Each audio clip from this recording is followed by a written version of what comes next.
জুনাগড় মজিয়ালৈ পুনৰবাৰ আপোনালোকক স্বাগতম জনাইছোঁ।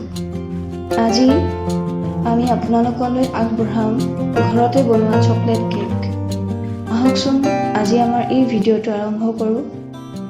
পোন প্ৰথমতে আপুনি 1 কাপ ৰিফাইন তেল দিব।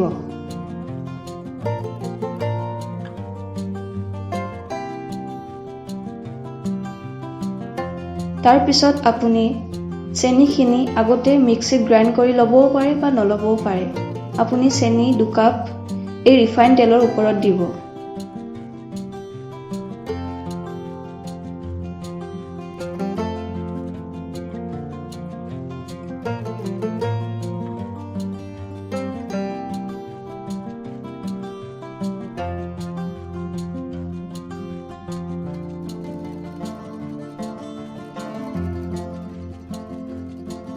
এতিয়া আপোনাৰ দৰকাৰ হ'ব কণী।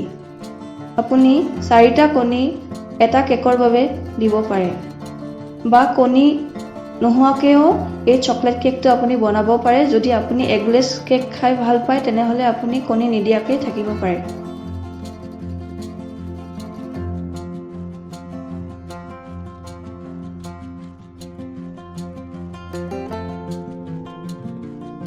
তাৰ পিছত আপুনি ইয়াত 2 কাপ ময়দা দিব।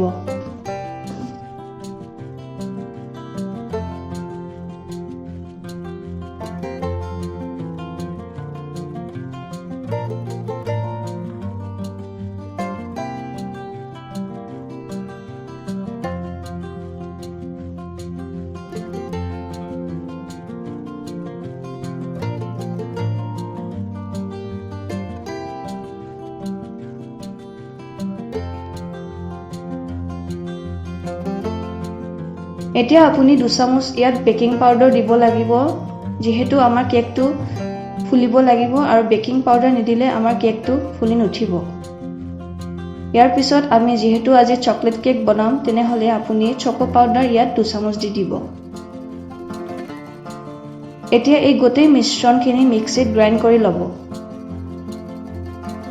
এই গোটেই মিশ্ৰণখিনি মিক্সিত গ্ৰাইণ্ড কৰা হোৱাৰ পিছত আপুনি চাব যে গোটেইখিনি ভালদৰে মিক্স হৈছে নে নাই। যদি হোৱা নাই তেনেহ'লে আকৌ এবাৰ আপুনি গ্ৰাইণ্ড কৰি ল'ব পাৰে।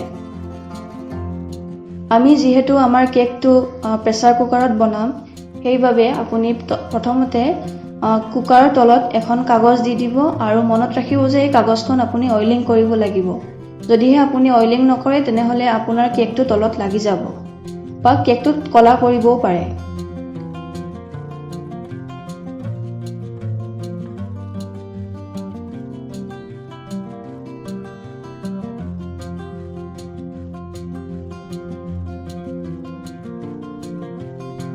এতিয়া পেপাৰখন অইলিং কৰা হোৱাৰ পিছত আপুনি মিক্সাৰখিনি ইয়াত দি দিব।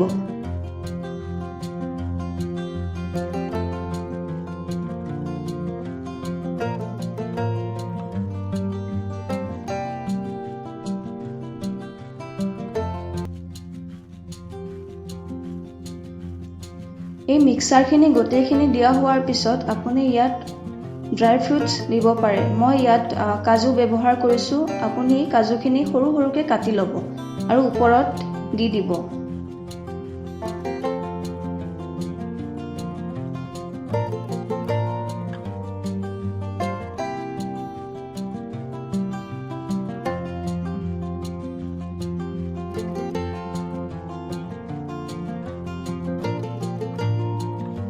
মনত ৰাখিব যে জুইটো আপুনি ল' ফ্লেমত জ্বলাব। 30 পৰা 35 মিনিটছৰ ভিতৰত আপোনাৰ চকলেট কেক ৰেডি হৈ যাব।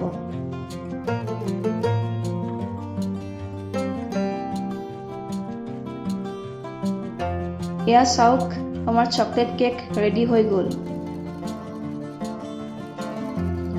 এনেদৰে অভেন নোহোৱাকৈও আপুনি প্ৰেছাৰ কুকাৰত চকলেট কেক বনাব পাৰে। আপোনালোকে বনাই চাবচোন আৰু আমাৰ এই ভিডিঅ'টো চাই কেনেকুৱা পালে আমাৰ এই ভিডিঅ'টো কমেণ্ট ছেকশ্যনত জনাবলৈ নাপাহৰিব। ধন্যবাদ।